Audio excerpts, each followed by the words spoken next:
Bismillahirrahmanirrahim. Assalamualaikum warahmatullahi wabarakatuh. Alhamdulillahirabbil alamin. Hamdan katsiran, hamdan thayyiban, mubarakan fi. Asyhadu an la ilaha illallah wahdahu la syarika lah wa anna Muhammadan 'abduhu wa rasuluhu la nabiyya wa la rasula ba'dah. Sallallahu alaihi wa ala alihi wa sahbihi ajma'in. Wa man tabi'ahum bi ihsanin ila yaumiddin. Amma ba'd. Rabbuna tabaraka wa ta'ala an yazidana ilman nafi'an wa rahman taman yuhibbuhu wa yardah. Baik, ikhwani fillah, rahimani wa rahimakumullah. Kita kembali melanjutkan pelajaran kita membaca kitab Al-Bahiyah ala fasih qawaidillah al-Arabiyyah. Ya, kita telah memasuki pembahasan isim majrur. Yang kemarin kita telah bahas bahwasanya isim majrur itu pada dua kondisi. Yang pertama apabila didahului oleh huruf jar, kemudian yang kedua apabila dia statusnya sebagai mudhaf ilaih. Dan demikian pula isim juga bisa majrur apabila dia menjadi tabi, ya, entah nanti na'at, ma'tuf, badal ataukah taukid. Nah, kemarin kita telah membahas tentang sebagian dari isim majrur yang disebabkan oleh huruf jar. Dan kemarin sempat membaca mengenai beberapa makna yang muncul dari faidah-faidah huruf jar tersebut.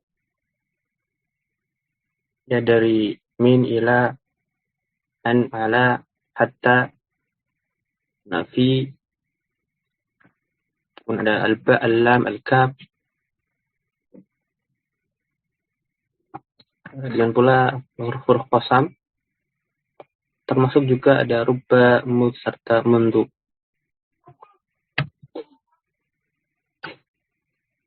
Nah, kalau kita perhatikan, maka nanti huruf jar itu bisa dibagi menjadi dua macam. Ada huruf jar yang dia masuk kepada baik isim yang zahir ataupun yang dhamir. Ya, di antara huruf-huruf jar tersebut ada yang bisa memajrurkan zahir ataupun dhamir. Nah, seperti di antaranya yang termasuk kelompok ini adalah huruf jar min, ila, an, ala, fi, juga ba serta lam. Ya, bisa nanti setelahnya itu isim dhahir ataupun dhamir. Adapun kelompok yang kedua, maka mereka ini hanya masuk kepada isim-isim yang dhahir. Seperti kaf, wawu dan ta. Demikian pula hatta, mundu serta rubba. Dan khusus rubba, maka dia hanya bisa masuk ke isim dhahir yang nakirah. Ya, syaratnya nanti isim yang dimasukinya itu harus berupa isim nakirah. Dan juga nanti sebagian dari huruf jar itu adalah huruf-huruf yang atau lafaz-lafaz yang mustarak. Nah, seperti kemarin kita sempat singgung hatta, maka terkadang hatta ini masuknya ke isim, terkadang masuknya ke fi'il. Ya, kemarin sudah kita bahas, dia punya 3 fungsi sebagai huruf ketika masuk pada isim. Nah, di antaranya salah satunya adalah sebagai huruf jar. Adapun ketika datang kepada fi'il, nanti dia punya 2 fungsi yang lainnya lagi, yang berbeda dengan fungsi sebagai huruf jar. Nah, tidak hanya mustarak kepada beberapa fungsi huruf seperti hatta. Nah, terkadang ada di antara huruf jar ini dia mustarak tidak sebagai huruf saja, tetapi terkadang statusnya bukan huruf. Kadang-kadang dia sebagai huruf jar, terkadang bukan huruf. Kalau tadi kan hatta, terkadang sebagai huruf jar, terkadang sebagai huruf nasab, terkadang sebagai huruf ataf. Tapi yang jelas dia, statusnya masih huruf. Nah, ada sebagian huruf jar itu datang dalam kalimat bukan sebagai huruf jar. Ya, lafadznya seperti lafadz huruf jar, tapi ternyata di situ bukan huruf jar. Ya, kemarin sempat disinggung oleh mu'alif, musra mundu, terkadang dia statusnya sebagai huruf jar, ya, ketika yang majrurkan isim setelahnya, dan dalam hal ini musra mundu dia memajrurkan isim yang bermakna zaman. Entah nanti konteksnya adalah zaman yang telah berlalu ataukah zaman yang hadir. Terkadang mus atau mundu ini dia bukan huruf, tetapi dia isim. Ya, kalau kata mu'alif kemarin tentang mus dan mundu, kalau setelahnya itu fi'il, maka dia bukan huruf jar, tetapi dia isim. Nah, selain hatta, yang seperti ini adalah seperti huruf jar, lafadz an, ya. An adalah yang masyhur sebagai huruf jar. Tapi terkadang an ini bukan huruf, tapi isim. Misalnya jitu min an yaminika. Jitu min an yaminika. Nah, min adalah huruf jar, bahkan umul bab. Nah, setelahnya bukan setelahnya adalah huruf an. Dan nggak mungkin huruf jar masuk kepada huruf jar. Jadi an di situ, nah, dia bukan huruf tetapi isim. Nah, terkadang an itu statusnya sebagai isim. Ya, dia bermakna jihah. Ya, jitu min an yaminika. Nah, aku datang dari jihati yaminika, dari arah kananmu. Demikian pula huruf atau lafadz ala, ya umumnya dia berstatus sebagai huruf jar. Tapi kalau ada kalimat seperti nazalal mataru min alaina, ya, nazalal mataru min alaina. Nah, setelah min ada alaina. Padahal min adalah huruf jar. Setelahnya harusnya isim majrur. Tapi yang datang adalah min alaina. Berarti alai di sini bukanlah huruf jar. Nah, dia isim. Nanti maknanya fauqa. Seolah-olah kita katakan nazalal mataru min fauqina. Ya, dari sebelah atas kita. Ya, sebagian lafadznya adalah huruf dengan berbagai fungsinya. Mustaraknya dia kadang huruf dan kadang bukan huruf. Yang sebagaimana tadi disebutkan. Nah, tetapi ya fokus kita di sini adalah huruf jar, ya, karena memang nanti umumnya kebanyakannya lafaz-lafaz yang telah kita baca kemarin itu datangnya statusnya sebagai huruf jar. Kemudian kita masuk kepada poin yang berikutnya tentang huruf jar. Ya, masih di bab al-majrur bi harfil jar. Naam. Asani qauluhu huruful jarri nau'an. Ya, kata beliau huruf jar itu ada dua macam. Nah, ini maksud beliau di sini adalah pembagian yang lain. Tadi sempat kita singgung ada huruf jar yang menjarkan dhahir ataupun dhamir, dan ada yang menjarkan dhahir saja. Ada dua macam. Nah, sekarang beliau juga sebutkan ada dua macam. Di sini adalah pembagian yang lain. Tadi sisi yang lain. Kata beliau, ada dua macam huruf jar, yaitu huruf asli, ya huruf jar asli dan huruf jarin zaidatun.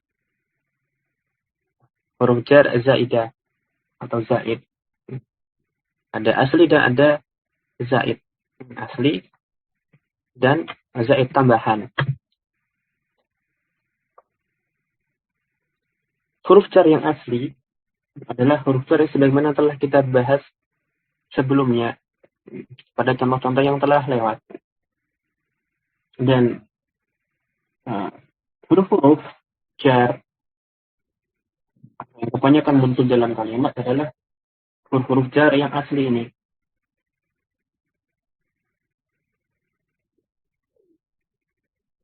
Artinya mereka adalah huruf-huruf yang memiliki makna-makna sebagaimana telah kita baca kemarin. Ya, di samping dia menjarkan isim setelahnya. Dan dulu pernah kita bahas tentang syibul jumlah, satunya adalah jar majrur. Maka syibul jumlah itu punya ta'alluq makna, punya keterkaitan makna yang lain. Ya, dia punya muta'allaq, dulu pernah kita bahas. Nah, inilah huruf jar yang asli. Dia punya keterkaitan makna dengan amilnya, dan dengan muta'allaqnya yang merupakan amilnya. Dan dia punya makna yang telah kita baca kemarin setelah amalannya itu menjarkan isim setelahnya. Oleh karena itu, dia punya keterkaitan makna.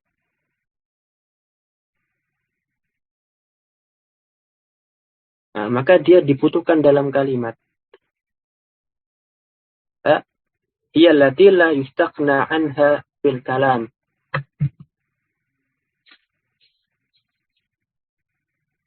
Ini adalah kalimat yang dibutuhkan dalam kalimat. Nah, kalimat tidak merasa cukup darinya. Ya, dia harus ada dalam kalimat. Ya, tanpanya nanti maknanya jadi rusak, atau maknanya berubah. Dan ini sebagaimana telah contoh-contoh yang berlalu. Kalau tidak disebutkan huruf jarnya, maka susah dipahami, rusak maknanya. Nah, ini huruf jar yang asli. Dan ini mayoritas yang kita jumpai adalah huruf jar yang asli. Nah, tapi ada kelompok yang lain, kata beliau, yaitu huruf jar yang zaid.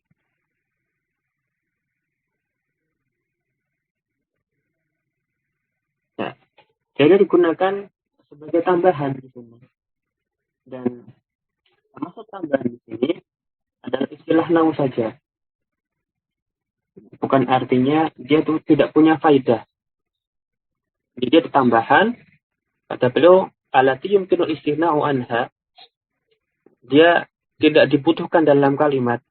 Dari sisi kalau dia tidak ada, nah, tidak merusak makna asal kalimatnya. Ya, masih bisa digunakan untuk menyampaikan pesan, meskipun tanpa adanya huruf jar ini. Ya, kalimat bisa merasa cukup, meskipun tanpa adanya huruf jar zaid ini. Nah, tapi bukan berarti ketika ia ada nggak punya makna, karena kalimat sudah bisa dipahami. Terus kita tambahkan ia dalam kalimat, bukan berarti nggak ada faedah. Nah, sebagai tambahan, setidaknya dia punya faedah untuk memperkuat makna. Nah, hanya saja dia tidak memunculkan makna sebagaimana faedah-faedah makna yang kemarin kita baca dari mana-mana huruf jar. Sebagai huruf jar zaid, maka dia nggak memunculkan makna tadi. Tidak dibutuhkan makna itu. Sehingga ketika ia dibuang dari kalimat, nah, tidak merusak makna asalnya. Toh ketika dia ada, dia tidak memberikan makna yang kemarin kita baca itu. Nah, tapi dia hadir dalam kalimat. Nah, di antara bedanya adalah untuk taukid atau takwiyatul makna, yang menguatkan makna saja. Nah, meskipun dia sebagai tambahan, Tetapi meskipun dia sebagai tambahan, dia tetap beramal. Jadi mungkin secara lahiriah tidak terlalu kelihatan antara huruf jar asli karena isim setelahnya tetap majrur. Hanya saja tadi dari si faedah yang diberikan. Nah, kalau huruf jar asli ada makna huruf jar yang telah kita sebutkan kemarin sebagiannya. Kalau huruf jar zaid maka tidak ada. Nah, dia hanya untuk menguatkan makna kalimat saja. Jadi nggak ada ta'aluknya, tidak punya muta'alaq. Perbedaan lainnya, meskipun secara lafaz itu menjarkan, tapi tadi kita sebutkan huruf jar zaid ini, dia tidak memengaruhi makna kalimat. Selain menguatkan makna saja, tidak muncul maknanya. Nah, isim yang ia masuki tadi, meskipun ia jarkan, tetapi dia statusnya nanti tetaplah sebagaimana ketika huruf jarnya tidak ada. Jadi kalau tanpa huruf jar, maka nanti misalnya dia rofa sebagai apa? Nah, ketika diberikan huruf jar zaid, dia majrur, tapi majrurnya hanya secara lafaz. Nah, adapun secara mahal i'rab, kedudukan atau fungsi isim yang dimasuki huruf jar zaid tadi, tetap sebagaimana asalnya ketika belum ditambahkan huruf jar zaid di situ. Nah, di antara huruf jar zaid yang sering adalah huruf jar min, huruf jar za. Dan nanti ada juga yang lain seperti kalam. Tapi di sini beliau sebutkan dua saja, yaitu huruf jar min serta ba, yang bisa terkadang dia asli, terkadang dia zaid saja. Nah, yang pertama min, kata beliau, wa ishtaratu li ziyadatiha ayasbiqaha nafyun aw istifhamun. Huruf jar min itu nanti statusnya sebagai huruf jar ziyadah, ada syaratnya. Yang pertama, ya, didahului oleh nafi, penafian, ya, harfun nafin, atau pertanyaan, ya, harfun istifhamin. Ini syarat yang pertama. Yang kedua, wa ayyakuna al-ismu al-majruru ba'daha nakiratan. Nanti huruf jar min zaid ini datangnya kepada isim yang nakirah. Nah, ya hanya menjarkan yang nakirah saja. Berbeda dengan yang asli. Contohnya seperti pada ayat wa ma min ilahin illa ilahun wahid. Ya, tidak ada ilah. Tidak ada sesembahan. Illa kecuali ilahun wahidun. Ya, sembahan yang satu. Satu sembahan saja. Di sini kita lihat di situ wa ma min ilahin illa ilahun wahidun. Nah, saya coba dengan lafaz min ilahin. Ya, min di situ pada ayat adalah huruf jar zaid. Nah, maknanya tadi tidak ada sesembahan kecuali satu sembahan saja. Tidak ada makna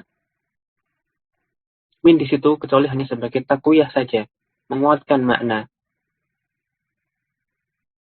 Dan kalau kita buang huruf jar minnya, makna asalnya tidak berubah. Wa ma min ilahin illa ilahun wahidun.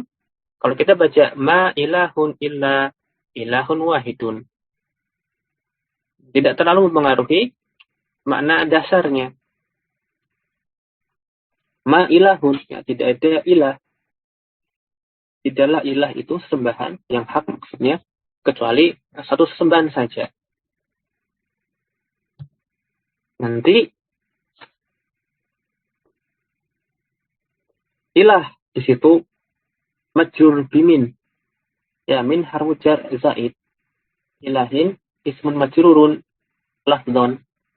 lafadznya majrur ke arah huruf jar min, akan tetapi statusnya dia mubtada. Ya ilahin majrurun lafzan marfu'un mahallan sebagai mubtada. Ini mubtadanya ini dijarkan oleh huruf jar min zaid. Dulu pernah kita bahas pada pembahasan mubtada ya, di awal-awal pembahasan isim marfu. Dan pada catatan kaki dulu pernah kita bahas mubtada adalah isim marfu yang kosong dari amil-amil lafziyah. Dan ini mengandung 3 perkara. Mubtada itu harus isim, kemudian dia marfu. Maka tidak ada mubtada yang mansub atau majrur. Nah, tapi pada poin yang kedua ini perlu tambahkan al-wasani ya, pada halaman sebelumnya ayakunna marfu'an fakharaja bidzalika al-mansubu wal majruru bi harfi jarin asliyin. Ya, beliau disebutkan bi harfi jarin asliyin. Tidak akan kita dapati mubtada itu mansub, atau tidak ada kita dapati mubtada itu majrur dengan huruf jar asli. Berarti di sini ada isyarat dari pentaklid. Kadang-kadang mubtada itu bisa lafadznya majrur oleh huruf jar zaid. Seperti pada ayat di sini. Atau pada contoh nukilan ayat yang kedua, hal min khaliqin ghairullahi. Apakah ada pencipta selain Allah? Nah, di sini min tidak punya makna. Sebenarnya pada contoh ayat yang pertama, ya maksudnya makna dari huruf-huruf jar sebagai huruf jar asli.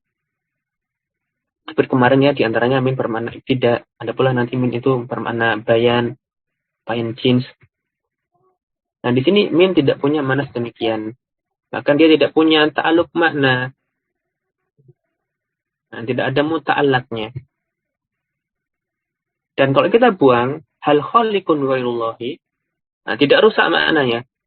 Nah, berarti min di sini statusnya adalah huruf jar zaid, tambahan aja. Nah, sebenarnya tanpanya kalimat sudah cukup. Tetapi ya ditambahkan di situ untuk menegaskan maknanya. Menguatkan kalimat. Menegaskan pesan kalimat. Jadi nanti khaliqin di situ ya, minnya harus jarin zaidun.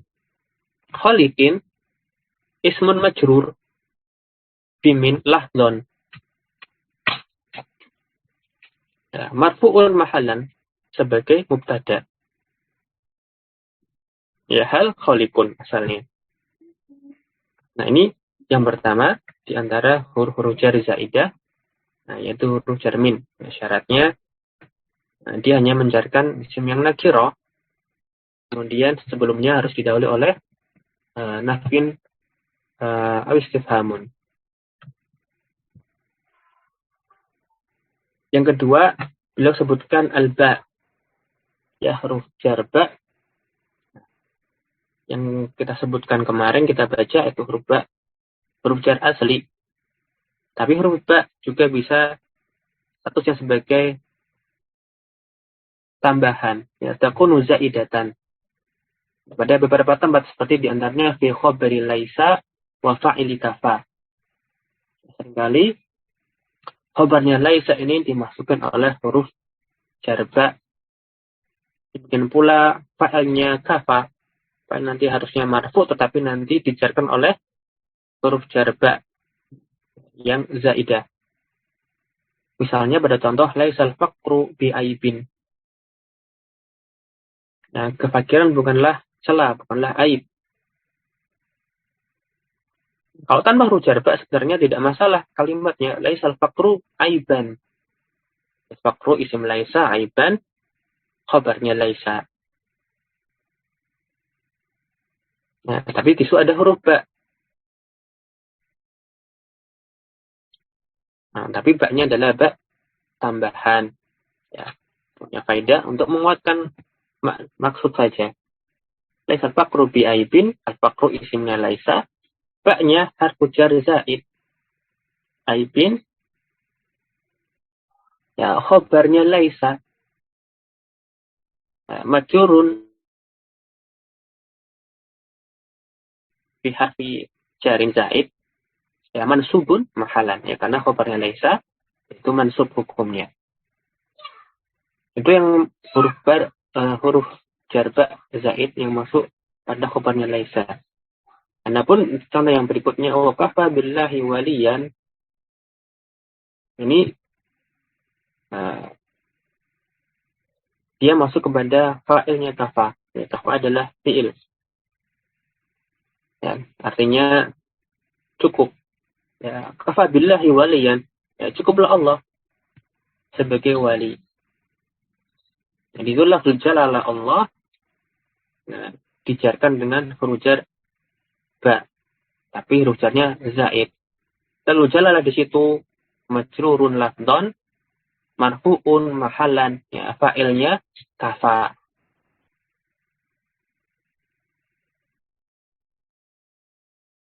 Ya, kata beliau, keterangan di bawahnya, wa yajurru harful jari zaidu al-isma alladhi yalihi lafdhan.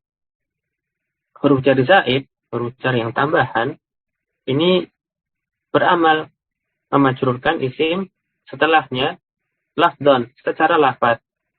Walakin, akan tetapi, yu'rabu hadzal ismu hasaba ma taqdihil jumlah. Ya, akan tetapi isim tersebut, meskipun dia lafadznya majrur, tapi nanti di-i'rab sebagaimana dengan tuntutan kalimat, ya, kebutuhan kalimatnya, dia fungsinya dalam kalimat sebagai apa. Nah, seperti tadi, ya, ahlul jalalah, nah, dia adalah fa'ilnya kafa, meskipun majrur. Tapi karena majrurnya hanya secara lafaz saja, adapun maknanya, fungsinya, dia adalah fa'ilnya kafa, ya marfu'un mahallan. Nah, ya, thayyib. Kita lanjutkan. Ya. Setelah huruf jar min ataupun an serta ba, nah, kadang kita dapati nanti ditambahkan setelahnya lafaz ma. Nah, ma ini adalah ma zaidah. Sebagaimana dulu pernah kita bahas pada pembahasan inna wa akhwatuha. Terkadang setelah inna itu ada tambahan ma, ya. Innama, ka'annama, misalnya. Nah, ditambahkan ma, ya ma-nya zaidah. Nah, berkaitan dengan tentang ma zaidah ini, nah, yang dulu kita bahas pada pembahasan inna adalah ma-nya zaidah kafah. Nah, tapi sebenarnya ma zaidah itu ada dua macam. Ada yang al-kafah, ada yang ghairul kafah. Kalau kafah, kemarin seperti kita pernah bahas, nah, dia mencukupi inna dari amalan, dari beramal, sehingga dia inna tidak beramal lagi. Atau ringkasnya, ma zaidah kafah itu membatalkan amalan. Nah, tapi ada satunya lagi, itu yang namanya ma zaidah ghairul kafah. Nah, dia ditambahkan, tetapi dia tidak mencukupi dari amalan. Berarti dia artinya tidak membatalkan amalan. Jadi nanti yang ia disematkan kepadanya tetap beramal. Nah, kata beliau di sini, uzadu ma ba'da min wa an wal ba fala takufuha anil amali. Tetapi ma di sini tidak mencukupkannya dari amalan. Sehingga meskipun ada ma setelah min, an atau ba, ya mimma, amma atau bima, yang ma-nya ini adalah statusnya huruf zaidah, ya. Kan ma ada banyak macam-macam. Ada istifhamiyah, ada syartiyah, ada mausulah, yang ini statusnya isim. Ada pula nanti ma itu ma masdariyah, ma nafiyah. Nah, dia huruf termasuk ma zaidah ini. Tapi kalau ma-nya di sini adalah ma zaidah setelah min, an dan ba, fala takufuha anil amal. Itu garis besarnya. Garis merahnya, garis bawahnya, ma tidak membatalkan amalannya min, an atau ba. Seperti contohnya, amma qalilin la yusbihunna nadimin. Amma qalilin, ya, tak lama lagi, maksudnya sini tak lama lagi sungguh mereka akan menjadi menyesal. Maka kita lihat setelah an ditambahkan padanya ma, ya, kemudian karena an ini akhirannya nun sukun, ya, bertemu dengan mim maka diidghamkan. Ya, yang penting an kemudian ada ma zaidah. Kita lihat di situ isim setelahnya qalilin, ya, majrur. Ya, berarti an di sini perujarnya tetap beramal. Ya, karena ma di situ adalah ma zaidah ghairu kafah. Dan nanti selain ma zaidah ghairu kafah ini, selain dia masuk ke rujaraan, juga ke an serta ba. Ya, dia tidak membatalkan amalannya an, min, ataupun ba. Nah, kemudian catatan yang berikutnya tuzadu ma ba'dal kafi wa rubba. Nah, ma zaidah juga bisa datang atau ditambahkan setelah huruf jar kaf ataupun rubba. Tapi perbedaannya dengan poin yang pertama tadi, fatakufuhuma 'anil amal. Nah, ma di sini adalah ma yang zaidahnya kafah. Dia maknya ma kafah. Mencukupi rubba ataupun kaf dari amalan keduanya. Sehingga mereka tidak beramal. Nah, jadi ma zaidah ketika masuk kepada rubba atau kaf, maka dia membatalkan amalan keduanya. Nah, berarti nanti isim setelahnya tidak majrur.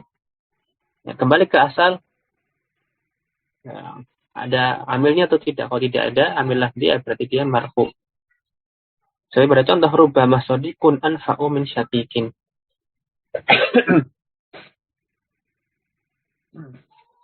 Ya, rubbama bisa jadi atau terkadang seorang teman dekat anfa'u min syatikin. Ya, lebih bermanfaat dibandingkan saudara. Ya, kita lihat di situ rubbama sadiqun. Rubbah harfu jar. Tetapi di sini setelahnya itu isimnya adalah sadiqun marfu. Karena ma-nya adalah ma kafah, yang membatalkan atau mencukupi rubah dari amalan. Nah,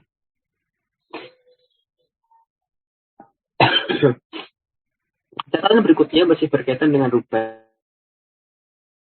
Kalau mu'allif tuhzafu rubba wa tabqal wawu badalan minha.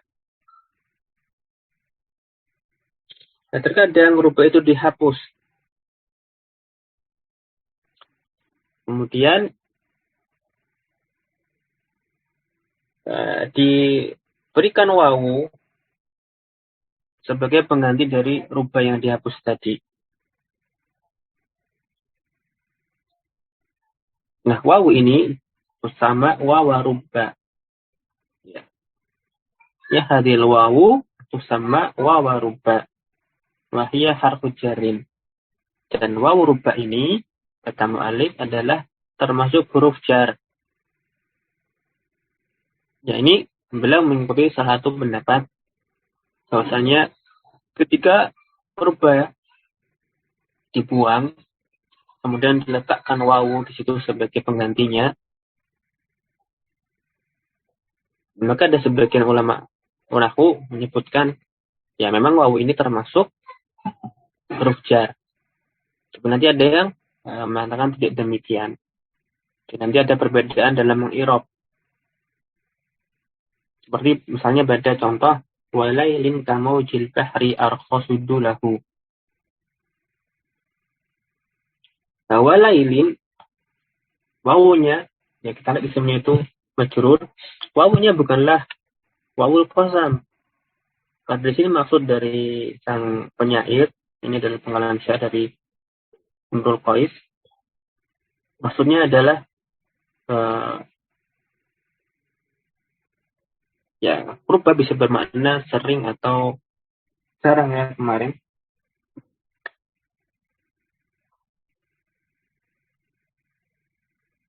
Maka di sini kita sebagai pengganti rubah ya bisa bermakna taksir, bisa bermakna taklil. Tapi asalnya taklil.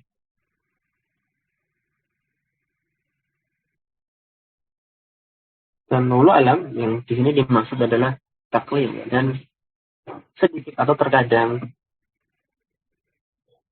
malam itu seperti gelombang-gelombang lautan arkhasudulahu yang menyingkap tabirnya.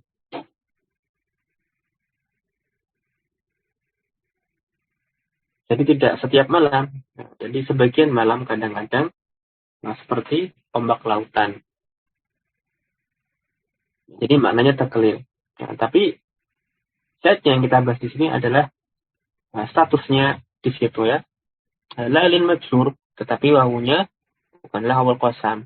Tapi di sini wawunya adalah wawu rubah. Ya, tadi wawunya bermakna rubah, bermakna taklil. Nah, asalnya di situ ya adalah ada rubahnya, karena wawunya hanya mengantikan saja, namanya wawu rubah. Nah, kalau kita anggap sebagaimana perkataan penulis di sini, wahya harfu jarrin, maka sudah wawunya wawu rubah, kemudian lailin, ya, ismun majrur, diwawi rubah. Nah, tapi kalau kita anggap wawunya itu hanyalah badal saja dari rubah, jadi bukan termasuk huruf jar, maka nanti lailin dia bukan isim majrur diwawi rubah, tetapi ismun majrur dirubah, kalimat dirubah. Nanti wawunya hanya iwat, pengganti yang mengindikasikan ada rubah yang dihapus di situ. Nah, ya, silakan nanti memilih lailin itu majrur karena wawu rubah, ataukah dia sebagai huruf jar, ataukah majrur karena rubah yang dihapus, ya, tidak masalah. Ya, dengan demikian kita selesai dari pembahasan al-majrur bi harfil jar. Nah, kita masuk pada pembahasan berikutnya, al-majrur bil idhofah.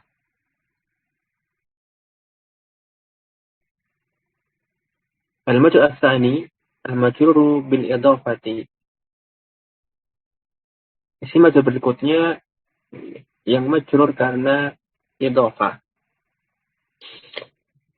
Al-awwal qala al-muallif yakunu al-ismu majruran idza kana mudhafan ilaih. Ya, isim itu majrur apabila dia sebagai mudhaf ilaih. Wal mudhafu ilaihi huwa ismun aw dhamirun yunsabu ila ismin sabiqin. Dan yang dimaksud dengan mudhaf ilaih adalah isim. Nah, di sini maksudnya isim dhohir ataukah dhamir. Ya, mudhaf ilaih adalah isim, baik itu dhohir atau juga bisa dia dhamir, yunsabu ila ismin sabiqin, yang disandarkan kepada isim sebelumnya. Di sini maksud beliau seperti pada contoh zurtu hadiqatal asmaki. Zurtu hadiqatal asmaki. Kalau kulna zurtu hadiqatan. Kalau misalnya kita sekedar mengatakan zurtu hadiqatan. Ya, aku mengunjungi sebuah taman. Ya, kita titik di situ sakatna, kita diam. La yurahu ayyuh hadiqatin hiyal maqsudah. Ya, maka kalau demikian tidak akan diketahui hadiqah yang mana yang dimaksud.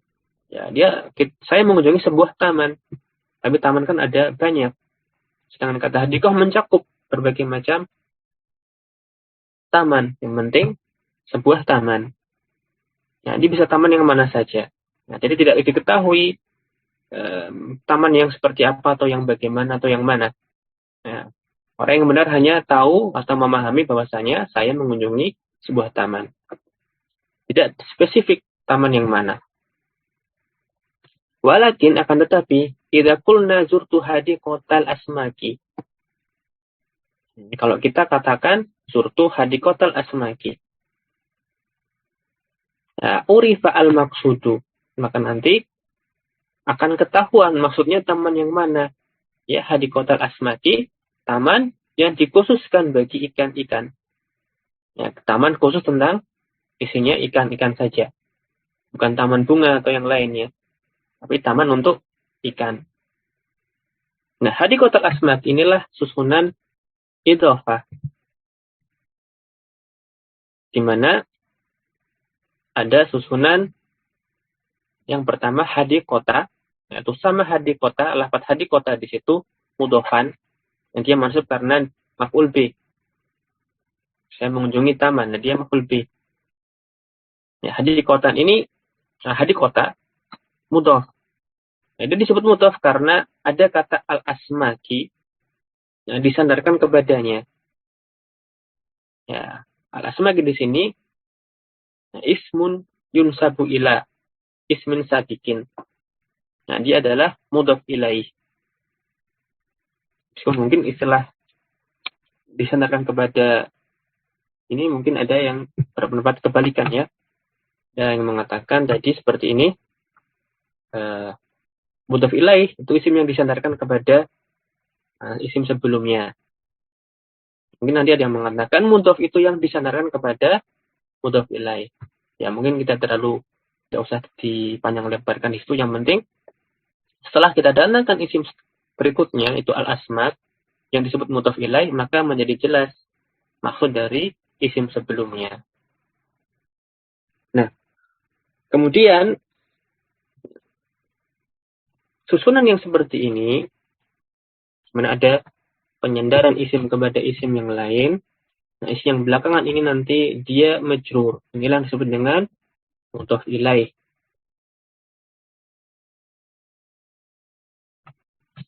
Kalau kita lihat pada catatan kaki, Alik mengatakan al-mudhofu ila ma qablahu. Itu maksudnya mudhof ilaih atau idhofah. Di sini kata beliau ibaratun an ismin mutammimun li ma'na ma qablahu. Ya, mudhof ilaih di sini pada susunan idhofah adalah isim yang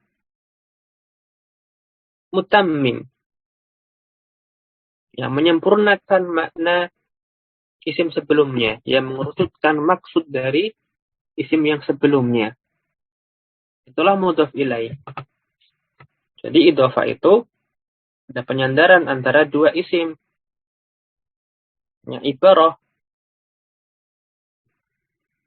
yang berupa penyandaran di mana isim disandarkan kepada isim yang lain, dan isim yang belakangan yang disebut mudhof ilaih itu mutammimun li ma'na ma qablahu, yang menyempurnakan makna mudhofnya. Dan kata beliau imma ala sabilil milkiyah idza kanatil idhofatu ala makna lam. Ya, menyandarkan dari sisi maknanya itu, kalau di sini beliau sebutkan milkiyah, kepemilikan, apabila antara kedua isim tersebut ada makna huruf jar lam.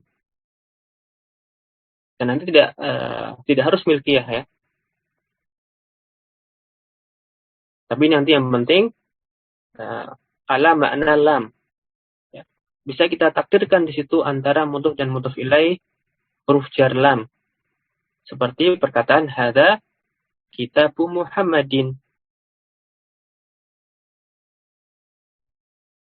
Di sini antara kita dan Muhammad ada makna huruf jar lam, seolah-olah kita bisa mengatakan hadza kitabun li Muhammadin. Nah, kemudian diringkas ya, dalam bentuk susunan idhofah hadza kitabu Muhammadin. Ya, kata Muhammad ini menjelaskan maksud mudhofnya, yaitu kitab. Karena kalau kita katakan hadza kitabun, orang hanya memahami bahwa ini adalah sebuah buku. Tapi ini bisa buku yang mana saja, bukunya siapa saja. Ketika kita letakkan mudhof ilaih, yaitu Muhammad, kita sandarkan kepada kitab, maka jelas kitab yang mana ini. Oh, kitab milik Muhammad. Nah, antara kitab dan Muhammad di situ ada makna huruf jar lam. Ya, ada kitabku Muhammadin. Atau ala anal mudhafa juz'un minal mudhafi ilaihi. Atau dari sisi bahwasanya mudhaf adalah bagian dari mudhaf ilaih. Penyandaran ini penyandaran dari sisi makna mudhaf adalah bagian dari mudhaf ilaih. Kapan ini? Idza kanatil idhafatu ala makna min.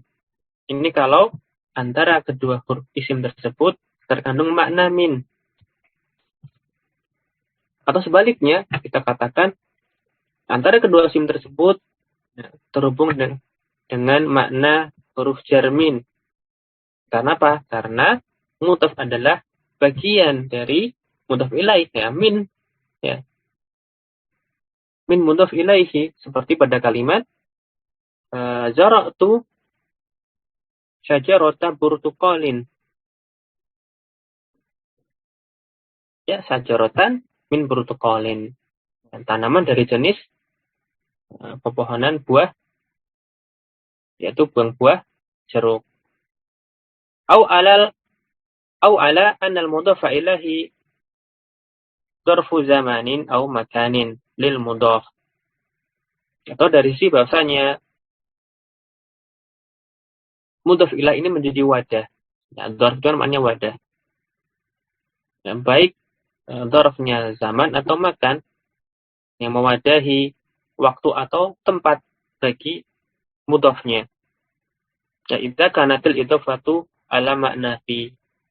Nah, dalam hal ini berarti idhafahnya antara kedua isim yang disandarkan tersebut ada makna huruf jarfi, ada makna dzarfiyah. Seperti shaumu ramadhana fardun. Puasa Ramadan adalah wajib. Shaumun fi ramadhana fardun. Ya, puasanya di bulan Ramadan. Atau sahrul layali mus'ijun. Ya, begadang di malam-malam itu, ya, mus'ijunnya mengganggu. Ya, jadi yang namanya idhofah, penyandaran antara dua isim, yang pertama mudhaf, kemudian yang mutammim namanya mudhaf ilaih. Ya, antara kedua isim tersebut bisa ditakdirkan dengan makna huruf jar. Ada 3 yang bisa ditakdirkan di situ. Ya, ada huruf jar lam, ada huruf jar min, serta huruf jar fi. Ya, idhofah itu mengandung makna lam, min, ataupun fi. Ya, ini silakan dicatat dulu. Kemudian tambahan dari pentaklik, wal mudhafu yu'rafu hasaba mawqi'i fil jumlah. Yang bagian yang disebut dengan mudhaf, maka nanti i'rabnya sesuai dengan kedudukannya di dalam kalimat. Amal mudhafu ilaihi fa huwa majrurun daiman. Adapun mudhaf ilaih maka senantiasa majrur. Dan ini sebenarnya yang fokus pada bahasan kita. Pada isim majrur, yang majrur adalah mudhaf ilaih. Kemudian yajibu indal idhafati hadfu tanwini minal mufradi wa jam'i taksir. Nanti wajib kita hapus atau jamak taksir, atau juga nanti wa jam'il muannats salim. Kama tudzafu nunul musanna wa nunul jamil mudzakkaris salim indal idhafah. Sebagaimana nanti juga sama, ada penghapusan kalau mudhaf berupa isim musanna atau isim jamak mudzakkar salim. Tapi yang dihapus kali ini nunnya. Yang lain juga akan kita temukan pada pembahasan yang disebut oleh penulis kitab Mulakhas. Nah, ya jadi yang namanya idhofah antara mudhaf dan mudhaf ilaih bisa kita pahami ada makna huruf jar lam, min, serta fi.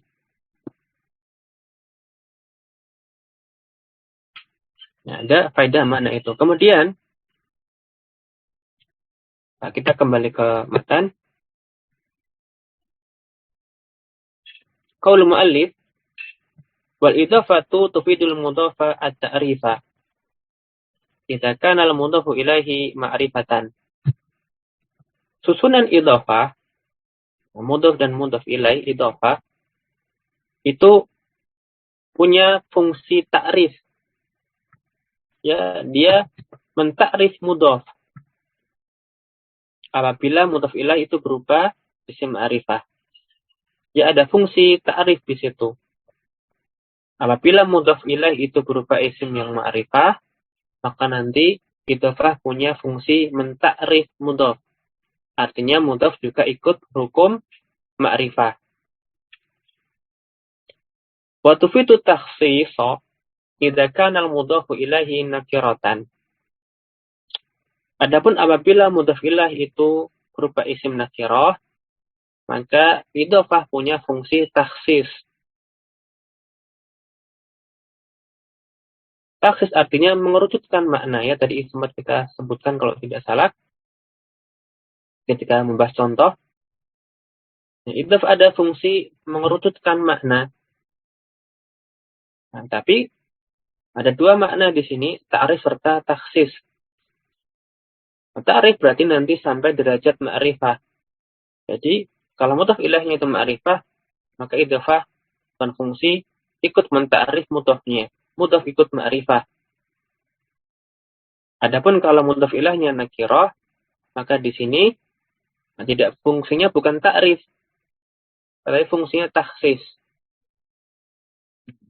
Sama dalam hal mengerucutkan makna, tapi tidak sampai ke dia hanya mempersempit atau membatasi lingkup makna dari mudhafnya. Ya sudah lebih sempit lagi, tetapi tidak sampai derajat ma'rifah. Namanya takhsis. Seperti dulu pas pembahasan mubtada' nakirah, ya, ada mubtada' boleh nakirah kalau dia diberi na'at nakirah atau mudhaf kepada isim nakirah. Nah, itu adalah takhsis. Dia tidak ma'rifah, tetapi jadi lebih sempit. Lebih spesifik lagi, meskipun tidak sampai tertentu, ya, tidak sampai ma'rifah. Nah, ini dua fungsi dari mudhaf tadi. Ya, pembahasan pertama kita kali ini antara mudhaf dan mudhaf ilaih atau idhofah mengandung makna huruf jar lam, min atau fi. Kedua, dia punya fungsi ta'rif dan takhsis. Ta'rif kalau mudhaf ilaihnya ma'rifah, takhsis kalau mudhaf ilaihnya itu nakirah. Ya, nah, kita lanjutkan sedikit lagi. Guru musta'iddah. Ya, idzan saqra. Malhudatun yufassirul nahwiyun saraba jaril mudhaf ilaihi bi'annahu majrurun biharfi jarin muqaddarin. Nah, para ulama nahwu menjelaskan sebab mengapa mudhaf ilaih itu dijarkan. Mengapa ia majrur? Nah, kata mereka, mudhaf ilaih itu majrur karena adanya huruf jar. Tetapi huruf jar ini muqaddar, ya, tidak ditampakkan, hanya dikira-kirakan saja dari sisi makna, yaitu huruf jar lam, min serta fi. Ya, sebagaimana tadi sudah disinggung oleh mu'allif. Wa yuqaddaru harful lami bi muqdami halatil idhafah. Dan kebanyakan pada keadaan idhafah itu ditakdirkan antara mudhaf dan mudhaf ilaih dengan huruf jar lam. Misalnya seringnya bermakna berhadiah, misalnya. Juga ikhtisas ataupun istisqa. Yang penting huruf jar lam, seperti zurtu hadikotal asmati tadi. Ya, takdir butuh hadikotan lil asmati. Aku mengunjungi taman ikan. Akhirnya aku mengunjungi sebuah taman yang khusus diperuntukkan bagi ditakrifkan.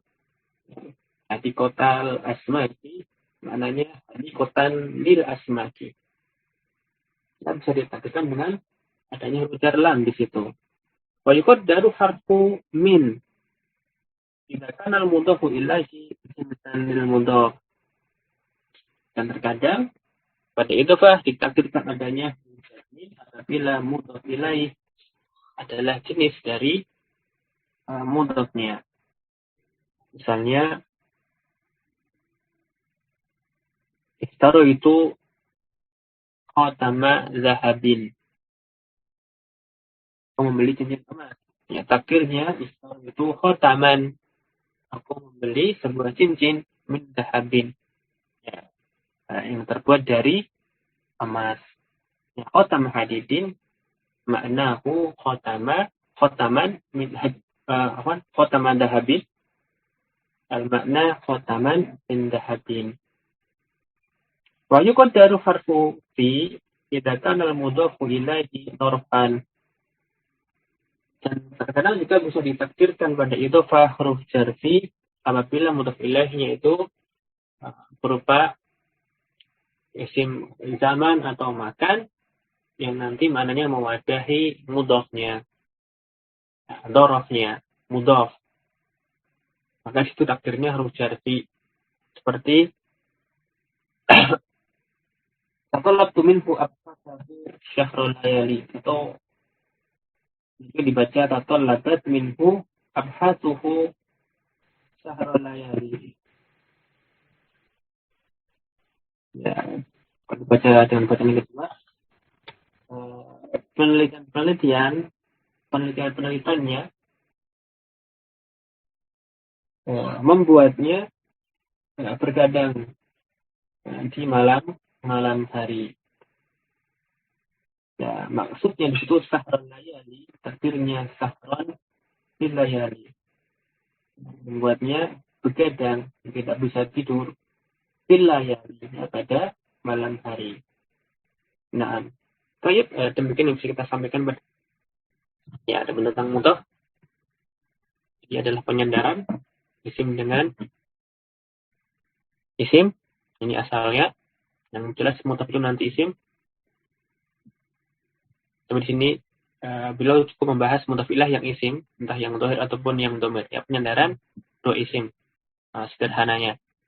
Di mana antara kedua isim tersebut, isim yang kedua menjelaskan atau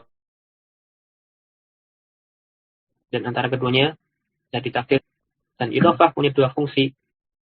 Ya, ta'rif serta takhsis.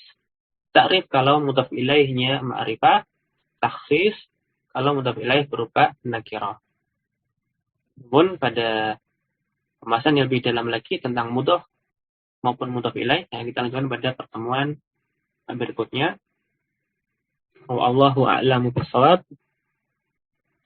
Wa sallallahu ala nabiyyina Muhammad wa ala alihi wa sahbihi ajmain. Subhanakallahumma bihamdik asyhadu an la ilaha illa anta astaghfiruka wa atubu ilaik. Jazakumullahu khairan ala ihtimamikum. Wassalamualaikum warahmatullahi wabarakatuh.